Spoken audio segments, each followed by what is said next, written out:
Hey, coffee makers. I'm Aneta Sproles, and my Frappuccino is the rocket fuel for Anita's empire. Remember this truth: resilience is the foundation of every empire. Today, we're applying that power to our digital lives. We're diving into how Boss Up and Heal is your security, the low cost steps you can take to stay safe, and why I wish I had a sixth sense for a lot of these threats that are going on. You don't want to miss this. Let's get started here on Cyber Coffee Hour.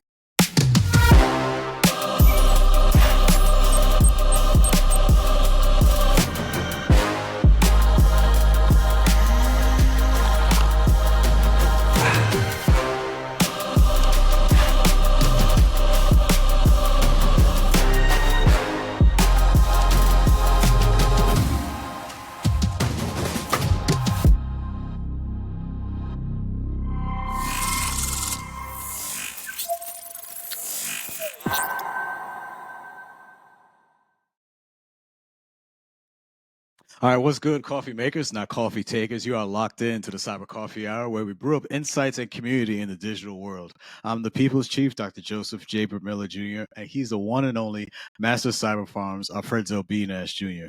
We both hail from the legendary streets of Mount Vernon, New York, but we're coming to you live and direct from the DMV area. Our mission is to share knowledge, deepen understanding, and foster a vibrant community in cyberspace. So get your coffee mug and let's brew. All right, now for today's show, we'll have a coffee chat with DFW business mogul and community advocate Aneta Sproles. Now, Aneta Sproles is a dynamic entrepreneur and community advocate based in the Dallas-Fort Worth area. As CEO of Aneta Empire Global Holdings, she leads brands like Millionaire Swag Clothing and Aneta's Wealth and Wellness. A survivor and powerful advocate, Aneta shared her journey of overcoming domestic violence in her best-selling book, Sleeping with a Monster, which is being adapted into a feature film set to debut in 2025. You can hear more from her on the Life with Aneta podcast and follow her mission to help others transform pain into power and heal while building wealth. Aneta Sproles, welcome to the Cyber Coffee Hour. Thank you for having me.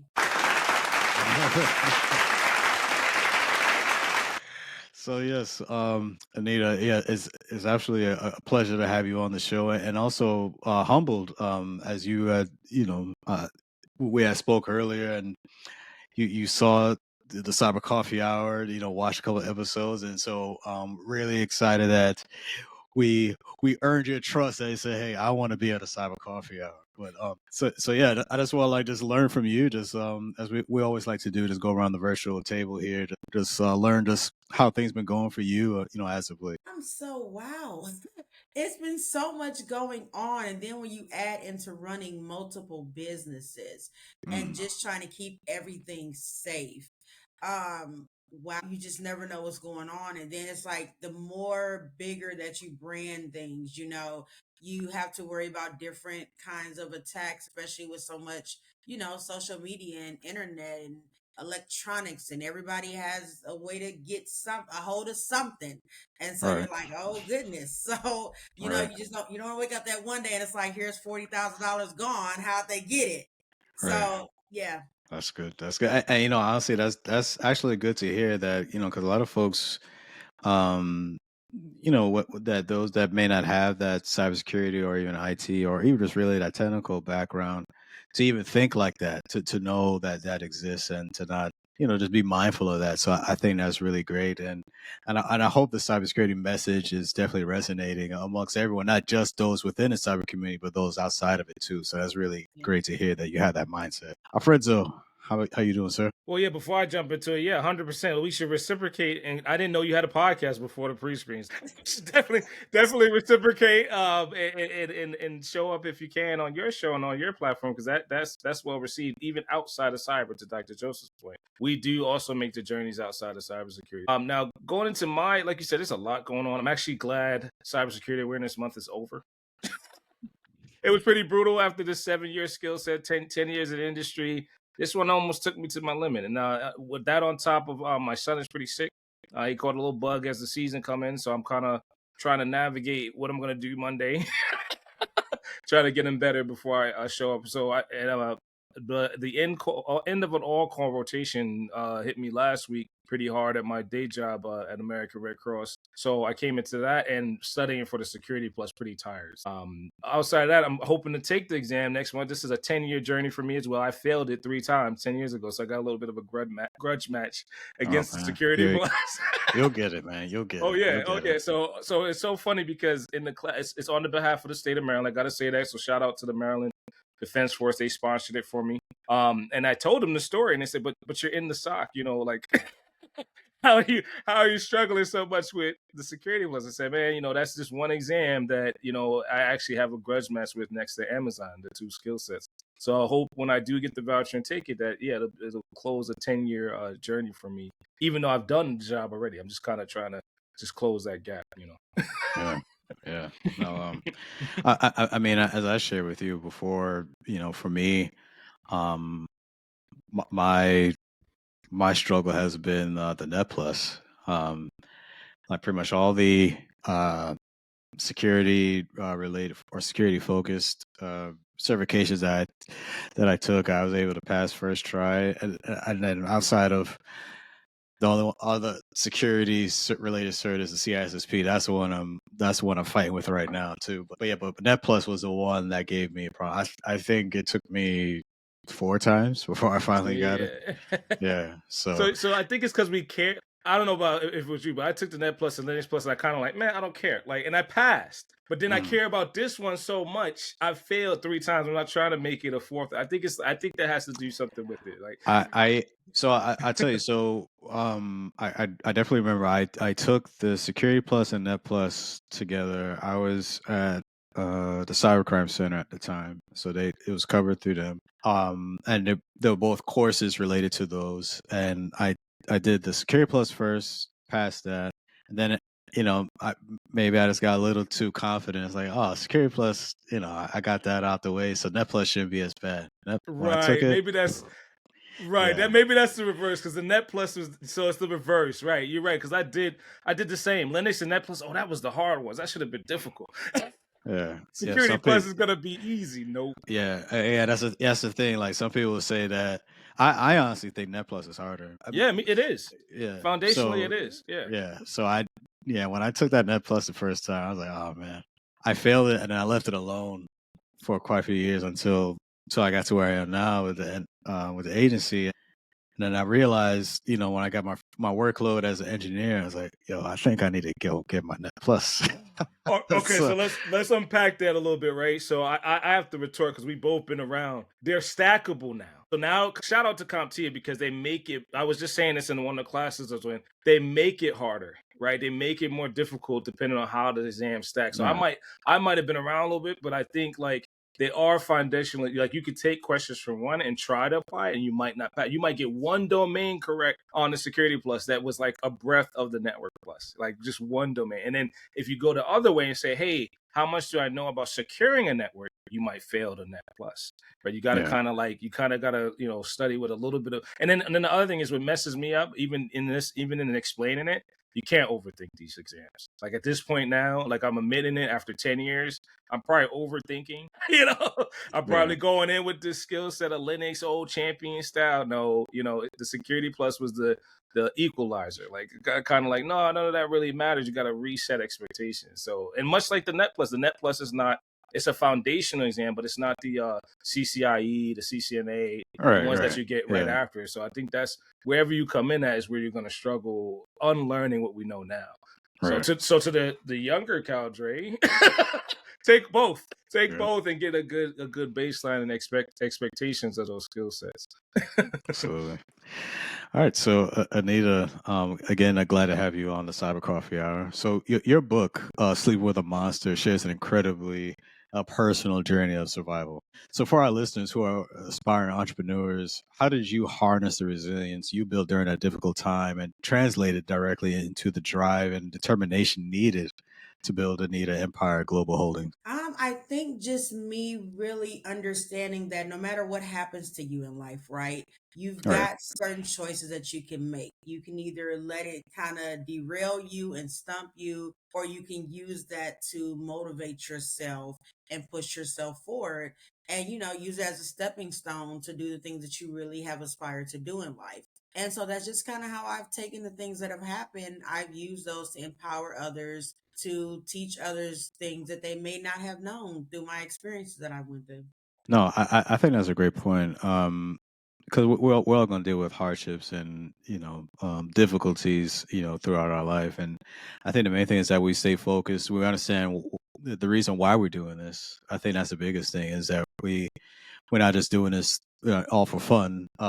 There's a reason why we do these things, why we put ourselves through this hell, per se, because we know once we get through it, the goal, the end goal, is what we want to achieve. And so I think you worded that perfectly, and even as our friends and I just talked about, I mean, even with the example, just using the certification process as an example, sitting through an exam is not fun. It's not something I do for enjoyment.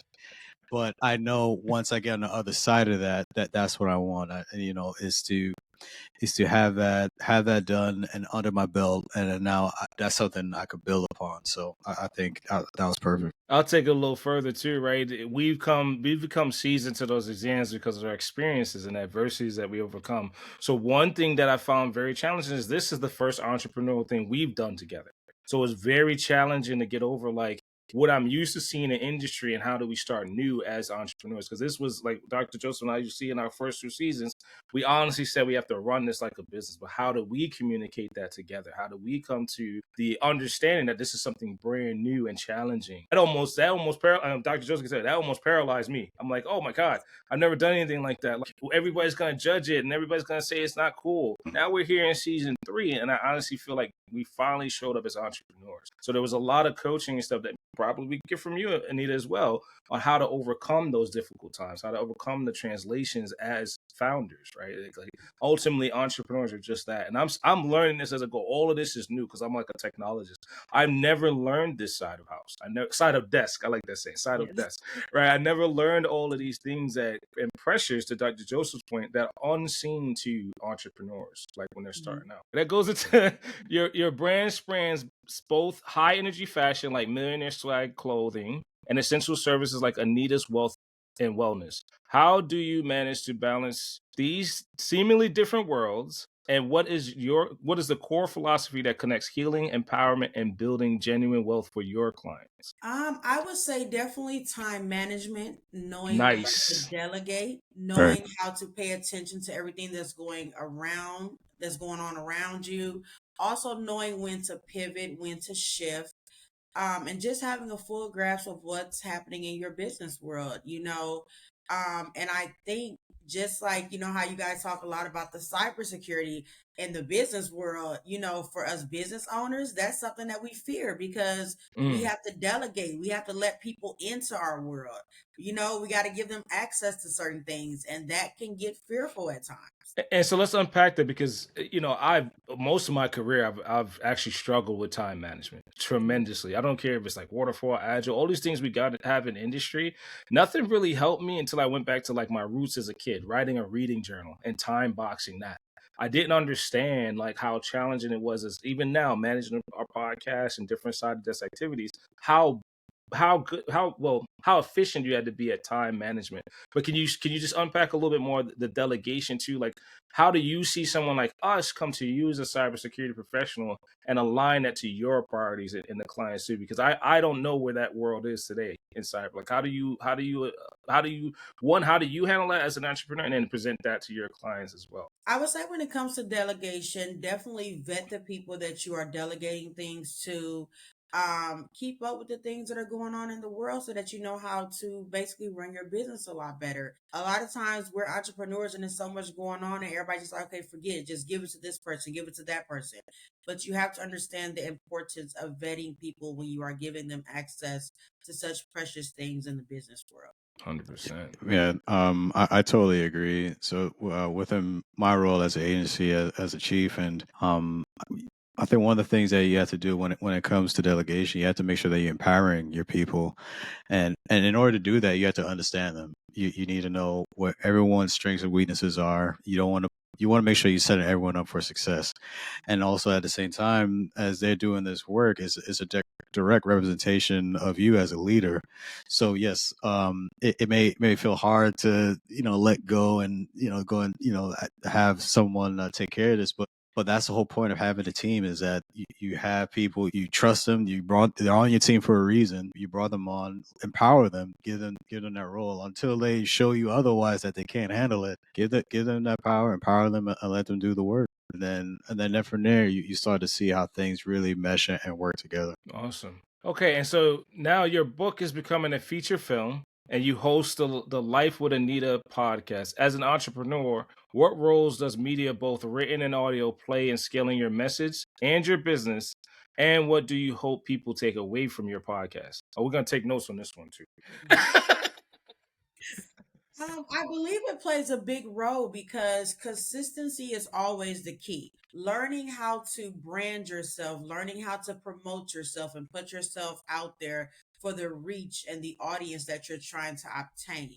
A lot of those things people will miss one or two, and then they're like, well, I don't get it. Like, I'm all on social media. Why is it not working? You've got to have a plan going into this because every audience is different, and you have to know your core audience for what you're trying to achieve. Awesome, man. Can you unpack it a little bit more, Anita? Like, I heard this rumor about brand equity that we're starting to follow through with on our podcast. Can you tell a little bit about your experiences with brand equity and how it might help us out? Experiences.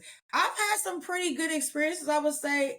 With me, a lot of people feel like, well, I need to throw all this money into, like, when it comes to branding and promoting and things like that. And it's more of a consistent knowing who people are, connecting and networking with the right people as well. Because as you all know, word of mouth, things can spread quickly that way as well. So Mhm. just about how you are choosing to take that time, the investment to brand yourself properly. Awesome.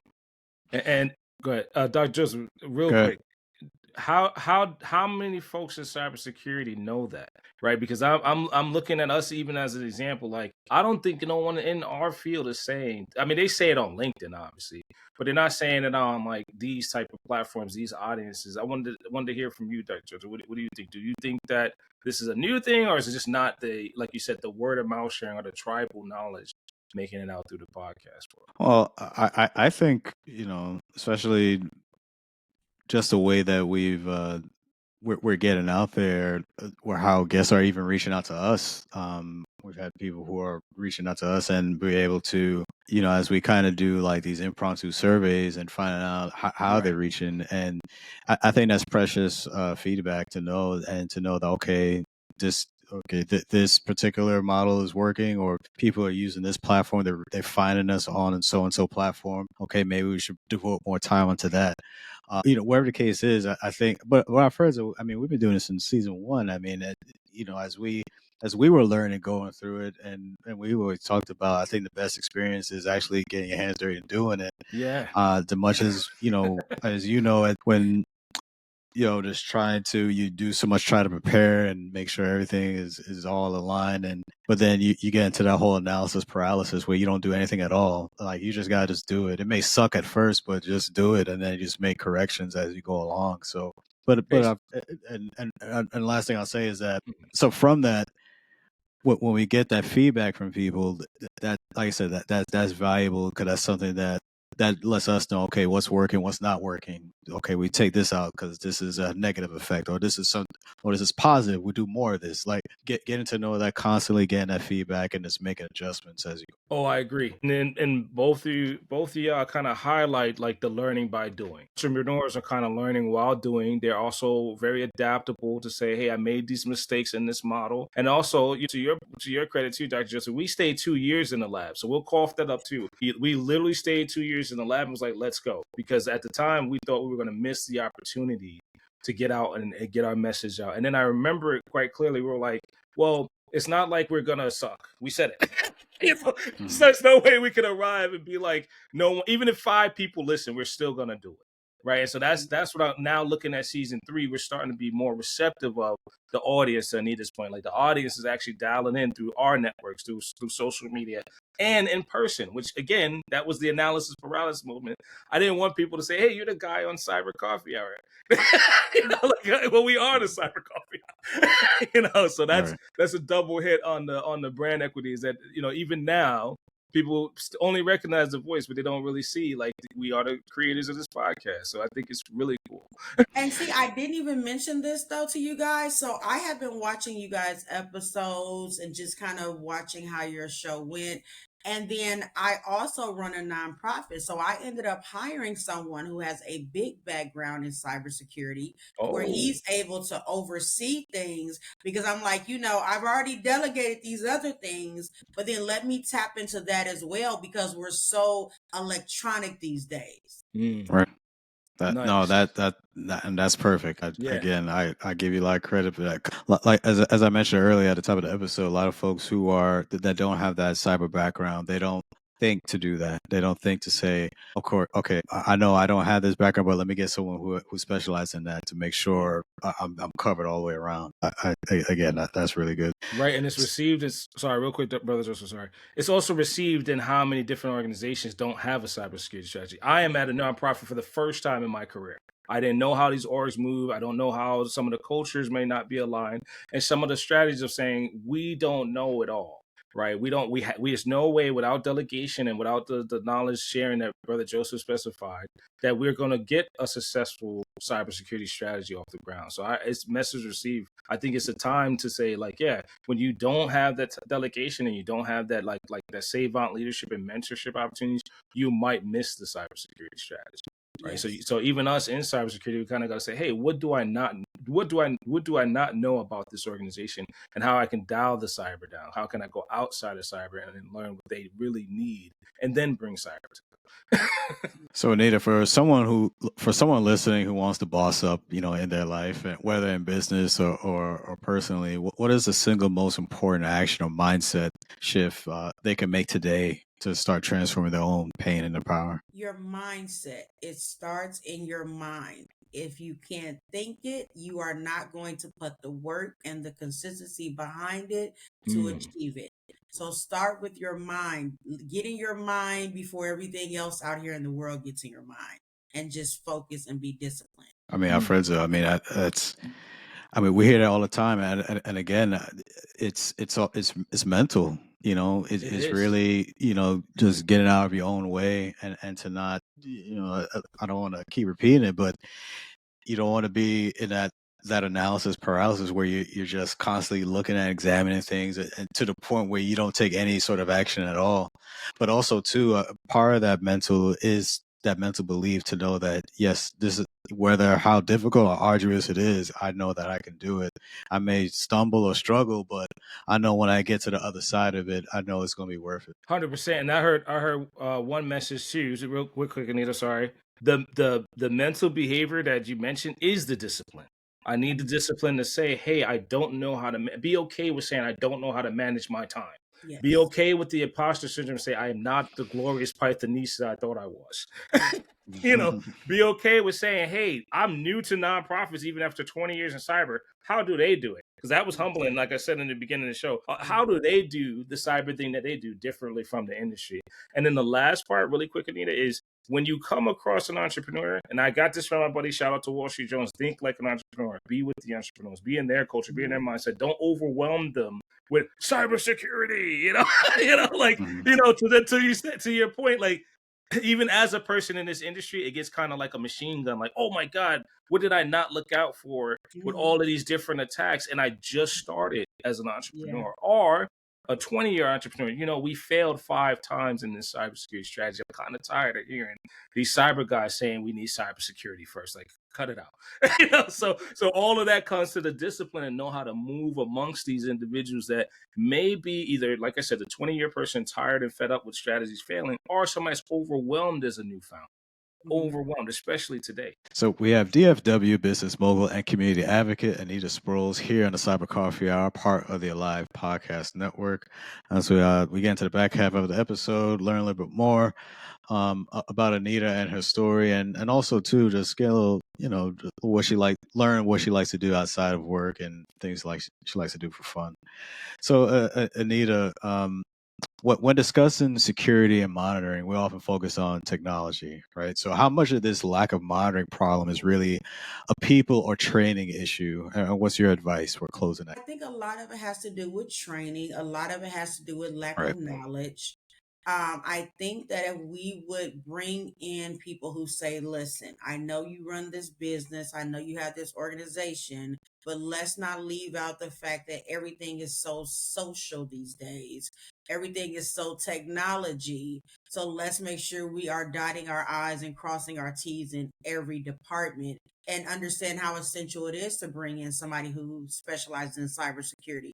Because I may not know everything about it, but if I have somebody on my team that does that, they Right. can say, well, hey, you overlooked this. This is a problem here. This is how we're going to fix it. No, absolutely. I mean, you want to make sure you're covering your blind spots, right? Yeah, I mean, you have people, and it's this not even just supply for cybersecurity. Any specialty or any field, as you're building a team, you have folks that specialize in different areas, and you entrust and empower them to do their job, and they bring that information back to you, so that way you can make the best informed decisions, and that way you can help make sure that your business grows and grows healthy. So again, I think that's perfect. That's a great way to move. And one last thing, I mean, just think about it. Even the top executives, even the president, doesn't know everything. He empowers and has people within his cabinet that handle certain parts of government to make sure that it runs efficiently. So yeah, I'll piggyback on that too, right? Cybersecurity doesn't know everything about the business context. I'm gonna just cough it up, right? You can't. So there's a term, and I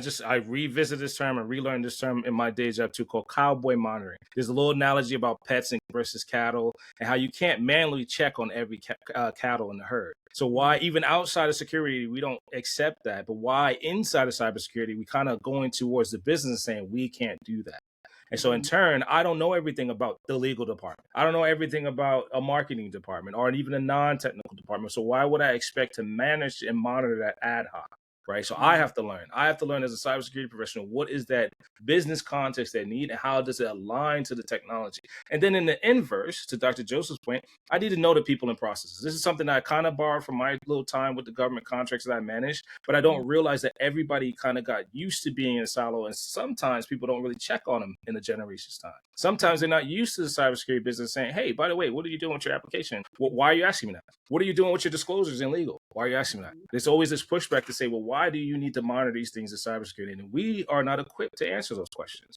So a lot of times we can't go around ad hoc just asking and without knowing the how and the why. How we do it might not be the why they need to do it in a different part of business. Right. Why we do it is not how they do it in a business department. So it is this whole coalescence of like, yes, we do need to train continuously. We do need to learn and unlearn some of the practices of what a decade of SIEM, right? 20 years of, logging and waiting for the bell to ring, when an alert goes up. It's not like that anymore. So even as a cybersecurity professional, I kind of like had to relax, like I said earlier, and say, hey, legal department, how do we do disclosures here? Because in cybersecurity, it's on the internet, to your point, it's on social media, right? Some businesses are like, no, it's all right. Like, we won't do that thing. We won't be that transparent because we've never done that before. The other thing is a lot of things and I hope I'm also learning this now, right? Preaching to the choir and eating my own dog food. I have to relax and say cybersecurity might be second to a business process or a critical infrastructure mission, which I had to learn relatively recently, losing a contract, losing my job. That's why cybersecurity is always, typically always had a fight for funding, when it comes to that, because we're the a call lot center. of because the organizations don't.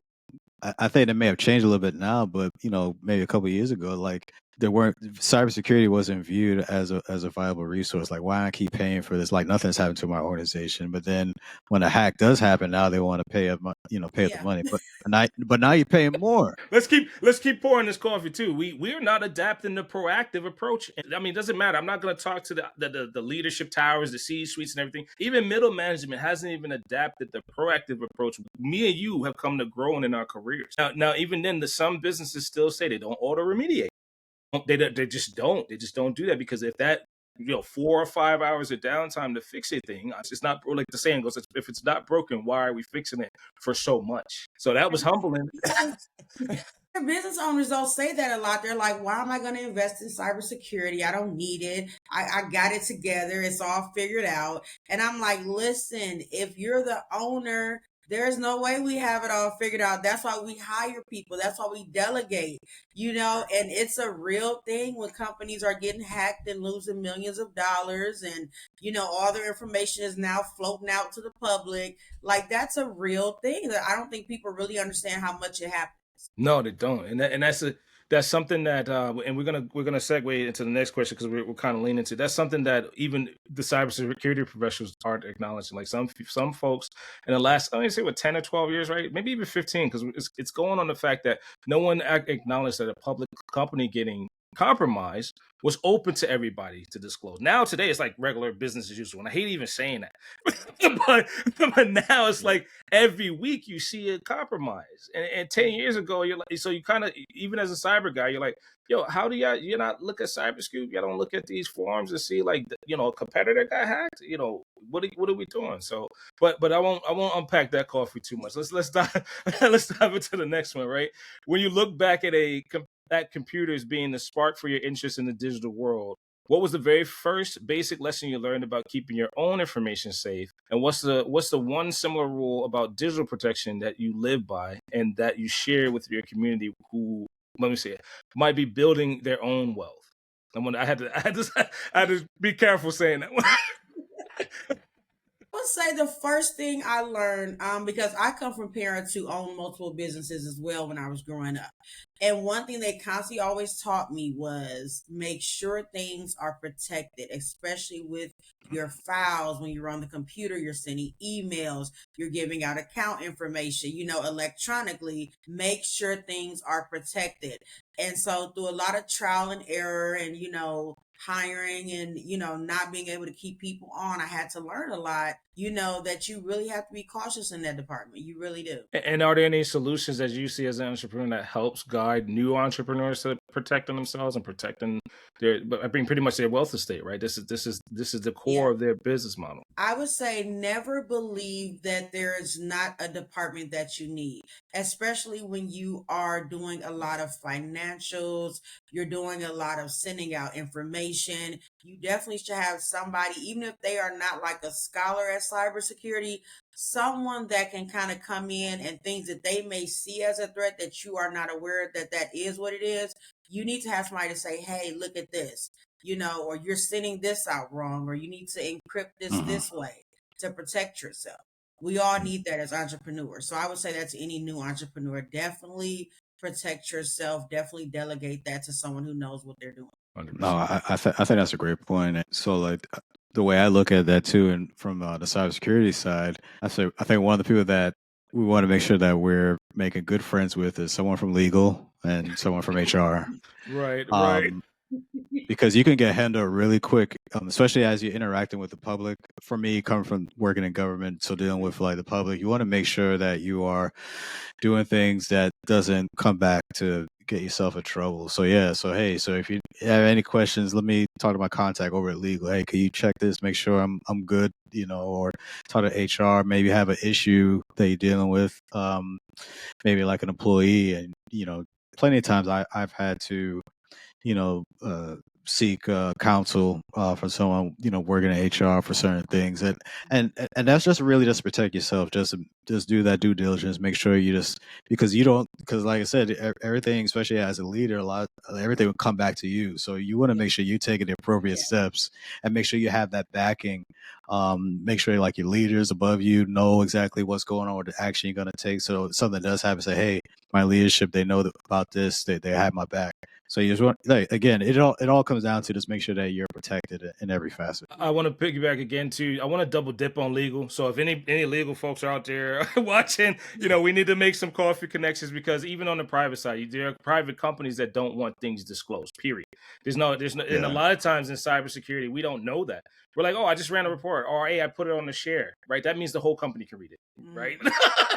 And then there's certain records and retention that I had to learn, especially when you're restoring companies, that they don't want their competitors to know. And so if you're the cybersecurity guy that comes in, I'm like, oh man, I'm whiz bang, I'm about to remediate everything, and all of a sudden you put that thing on a share that the whole company can see. Well, you're going to hear from legal regardless. The second group, in addition to HR, I would say financial operations. I don't really, not just the accounting sides, like the folks that know like a certain initiative that's not secure or insecure might move into a certain market. That was the humbling factor for me. When I knew, I acknowledged I didn't understand financial operations. Yes, somebody from that department reached out and said, hey, this cybersecurity thing can wait. Right. So in addition to that, on the private side, like those two, double tap on legal, but yes, also be mindful of like what people do with their business revenue might not align to cybersecurity at all. A lot of times they're just, like you said, a new entrepreneur, I just got this budget. That's it. Yeah. I only have this piece of the budget. And what you're saying in large scope is I can't afford cybersecurity right now, so I'll wait.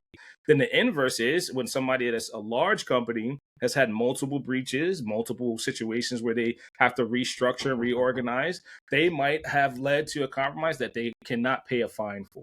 And so in doing that, again, wait till we're ready, wait till we can afford the countermeasures, and then go ahead and have your cybersecurity conversation. So that was very humbling for me to learn in this industry that cadence and that posture is not related to technology at all. It's related to being of the entrepreneurial mindset, being of the leader mindset, like you said, Dr. Joseph, and having the conversation. So when you face obstacles, whether it's in challenging client situation or aggressive competition, what's the most resilient mindset shift or personal power ritual you rely on to keep your focus on your mission and avoid getting discouraged? Making sure that I remain calm, that I gain all knowledge I need to, because a lot of times people go into panic when it comes to having competitors and they just start doing stuff. And, and you're like, wait a minute, you're like, what is that? Like, why'd you put that out? What's going on? Okay, well, such and such did this last week, so I'm just going to do it the same way and try to do it bigger. And it's like, that's not how you deal in business. So what I always tell people to say is think with a calm mind. Like, stay calm no matter what the situation is.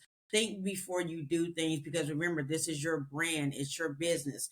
How you represent it, it matters. I think that's so on point. That and that's always the theme, honestly. Even preparing for the CISSP, they always preach that you should think like CEO, meaning that you don't want to be reactive, you want to be proactive, and also when things do happen, knowing that you're in the mindset of being a CEO, you're not going to be the engineer to fix it. You got people on your team to fix it, and also like when things do happen, I think first you want to confirm that it's legit. You want to make sure you're not overreacting to something that's not there or unnecessarily, or spending resources or something that's not needed. And then once it's confirmed, then you get the appropriate individuals to move forward. But if you're just going frantic and just responding to everything, I mean, it's just going to be complete chaos and you're not going to get anything done. Yeah, you're going to get your dinner bell rang.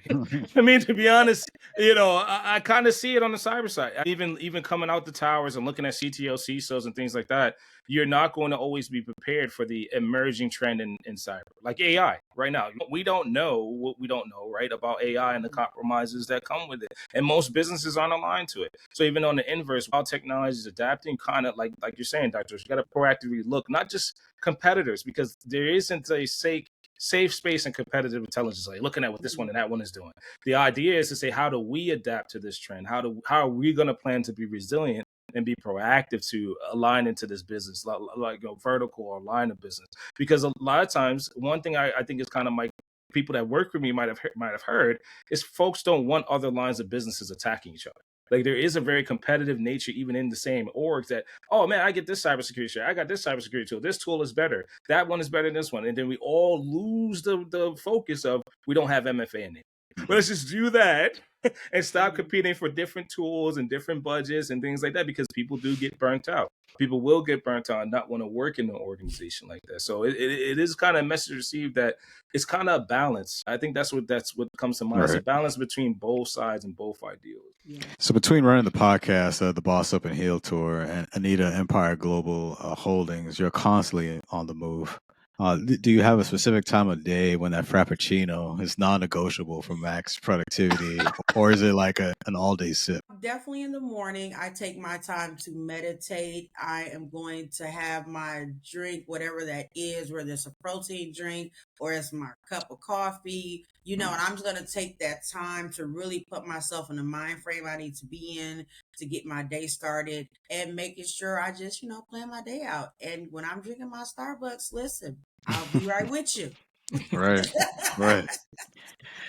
I think Folgers did it best with that jingle. The best part of waking up is Folgers in my cup, because I'm telling you, I know for me, I go through multiple cups a day. But I know there's a limit. I have to stop, because like if I go over this, then I'm gonna be a wreck trying to go to sleep.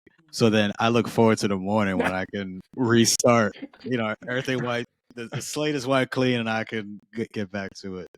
But no, yeah, I think it's almost, I don't know if it's like a neurological type of thing. Like, you have your coffee, then I could work. 'Cause without it, then I'm just not in the right mindset. So I don't know. It could be true. I hope it's not. I think what is neuroscience, neurogenics. I hope somebody could study that, and then reach out to us, because you're right. Folgers was the first coffee I had ever. So that jingle sticks like glue between all the jobs and professions I had. And then the second thing is the temperament. I'm really not ready to answer an incident until I have a hot cup of coffee, so I can relate. Talking to the caffeine. Hold on. Yeah. Even when I was a team lead, a lot of back in the day, team leads, they know. Now, shout out to Dado, the echelon, right? They know, yo, did this guy have his coffee? He's not on par. We know something's off, and then everybody would say, "Oh yeah," and then eventually, a lot of folks shared the same thought, and that particular company got espresso machines everywhere. It just put espresso machines out everywhere for the leads that were there. The other part I think I heard you say, Dr. Joseph, is the efficiency, the cognitive load that I notice when I don't have a cup of coffee is tremendous. It's like one thing can probably take miles and miles of discovery, right? Or if I'm sending an email, it's like, man, why can't I get these 5 sentences together? So I hope somebody studies that. It has to be the caffeine. I mean, caffeine's a drug, so it has to be something with the caffeine. I can't speak on it, definitively, but Starbucks spoke on this 400 milliliters of caffeine in quad shot. So a quad shot espresso is. But that's a lot, man. That is, that is. That's listen. I used to work at an Apple store. And I didn't believe this. I had shakes when I first had it. I was literally shaking, and it was yes, you're dying, that's and things like that. But it took me asking my physician at the time, yo, how much caffeine is in one shot of espresso? Well, 4 shots is 400 milliliters. So you gotta remember, some folks are doing that hourly or throughout their days. The Frappuccino, and we should probably do another skit on this or slide on this, because I didn't know that until I had an issue. So I don't know how many other people might know. Caffeine, yep, it's a drug, but it's also not so much. I don't want to say, well, it is addictive, but I won't say that it's not necessarily bad. We don't know the measurement per person. And if there's any coffee makers out there, please send us information, because we don't know in cyber. The more I get, the faster I go. Have a real high intake of caffeine, and you're like, oh God, you're like, I was at 1 or 2. I don't know. So I think on average, I have 3 cups of coffee a day, regular cups of coffee. Yeah, I think it's tied into your metabolism, how fast, because everyone's metabolism is going to be different. It's unique to everyone. So how quickly your body can process that, and because some can take it, and also too, even if you look at alcohol, some people take one drink and they're complete slush, and others they could drink a whole case of beer and still keep going. Oh, but again, that's not everyone can consume the same amount, because we talk about height, weight, their metabolism, a lot of different factors that play into that. So it's not just it's not linear 1-to-1 to say I drink this and I'm good. A lot of other different factors play into that. 100%. So since most of us don't have that sixth sense, What's the closest thing a regular business owner or individual can do to develop a better intuition or early warning system for the digital threats targeting their brand or life? I would say definitely pay attention to the times. What you may could have did in your business in 1999, that's not how it works in 2025. So I would say definitely pay attention to things early rather than late. It's always better to be safe than sorry. Yeah. You know, I think Warren Buffett, from he's a mogul out from Nebraska. Was it Hathaway? I don't know why I don't know Berkshire why Hathaway. Yeah, I know. Yeah. It's multiple. It's multiple, but it is Hathaway. Hathaway is the I think, Yeah, the real I don't know. team. I don't know why I'm blanking it out. But anyway, the point I was trying to make was that I've listened to him speak before a couple of times, and he always has that mindset. Like, yeah, he's you watching the market, you seeing what's coming about. You kind of look a couple steps ahead, so that way you can make the right move. You don't wait till something happens and then react. But by that time, it's too late. So I've always and that's the thing too. Like, especially when you are trying to get yourself established, you want to make sure you're listening to folks that have that success and see what they're doing. Like how did you get to this point? What did you do so I can do it? I think so. I think that tribal knowledge is often shared to build intuition. And I put it in the chat. I didn't know we had a live chat, by the way, Dr. Joseph. But Warren Buffett, Hathaway, and Berkshire. We have to get that right because I don't want a legal team reaching out. It's just my imagination, but I think that the intuition is gathered from those conversations where I was going like, I'm not these well-tuned moguls, hedge funders. There's a whole culture. I mean, you got the Weeble teams of the world, the E-Trades. There's a whole niche culture that cybersecurity just doesn't show up in. So when I see these folks and they're interested in cyber, as vocal as I am, I have to be quiet. I have to stop and I have to think like, why is this person asking about my profession? And that in that humility and in that moment of rest, they're open to receiving your knowledge and true knowledge transfer from you to them and back. So I think it's right. I think that intuition occurs very more frequently when we just come and rest and say, I don't know it all. I'm not equipped to be in this vertical that I've never existed in, and bringing cybersecurity to them as if they're interested in that while they're trading billions of dollars in cybersecurity. Yeah. All right. So, Aneta, a last question here for you. So you're an author yourself, so it makes sense that you enjoy reading. Is there one book, nonfiction, fiction, or even a classic that you turn to again and again for inspiration, either for your business or for personal resilience? I always read this book called The Mindset of a Millionaire.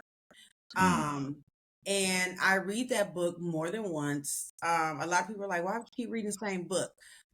Because a lot of times I feel like it's important to embed the right kind of things in your brain, to memorize the right kind of things to truly be successful. So I would say that's one of my favorite books. Oh yeah, I think you make a great point. Is that what it is that you're working towards or you're trying to aspire to. Yeah, you want to make sure you're consuming. What you're consuming matters. Like, so if you're just consuming junk, you're just gonna espouse junk. Garbage in is garbage out. Exactly. Yeah. So having that mindset, the people that you hang with, the people that you talk to, maybe whether it's podcasts that you consume, the news or books, magazines, whatever, however you consume that media, that has to be in alignment for what you want to do. Because that helps you to make sure you're in the proper rooms, the proper circles. That's gonna, with people that are gonna help you to get to that level that you want to achieve. I don't know, Alfredo, do you have anything on that? I do. There is a digital divide between the brand and life. Like, you have to balance. I'm gonna say that most importantly, we don't know it all. We don't know where all the divides in digital technology is gonna come from, and what's important to us when we're under pressure in our lives. So a lot of times you have to have a balancing act between both. And even as an entrepreneur, like you can't say that those things won't tear somebody else apart, right? So you might be, steel teeth and ready to hang on to a business initiative and see it all the way through, but your staff might not be able to. Your team might just be like, yo, you're psychotic. Hey, there's studies about that too. There's so many books that come up through our mind. Like Wind, Power, and Influence is one that comes to top of mind. Atomic Habits. They talk about that. Your mind is built differently. Yeah, that's the one I'm still reading. Your mind is built differently than the peers that are ready to help you achieve your dream in life. So you got to be, cognizant of that. They're not ready to go as far as you are. And a lot of times you might have to, chill out and bring them up to speed and say, hey, this is why. Like you said earlier, Aneta, this is the why is very impactful. Aneta, it was definitely a pleasure having you on the Cyber Coffee Hour here. And so before we let you go, is there anything that you want to share with our listeners? I just want to share that I know a lot of times in business, people want to give up. You feel like you can't do it. Program your mindset to think of the best outcome and keep going, because you have the power to do whatever you want to do. Well said. Well said. All right, so that's a wrap on another episode of the Cyber Coffee Hour, part of the Live Podcast Network. We hope you enjoyed our chat with Aneta Sproles. So don't forget, you can find more amazing shows like ours on the Live Podcast Network app. If you'd like to show your support and keep the coffee brewing, you can contribute to the cause by checking out our Linktree and donating to our Buy Me a Coffee platform. A huge thank you to all of our listeners, so please be sure to like, share, and subscribe to our show. And until next time, stay safe out there and keep brewing. All right, that's it. It's a wrap. We out of here. Peace.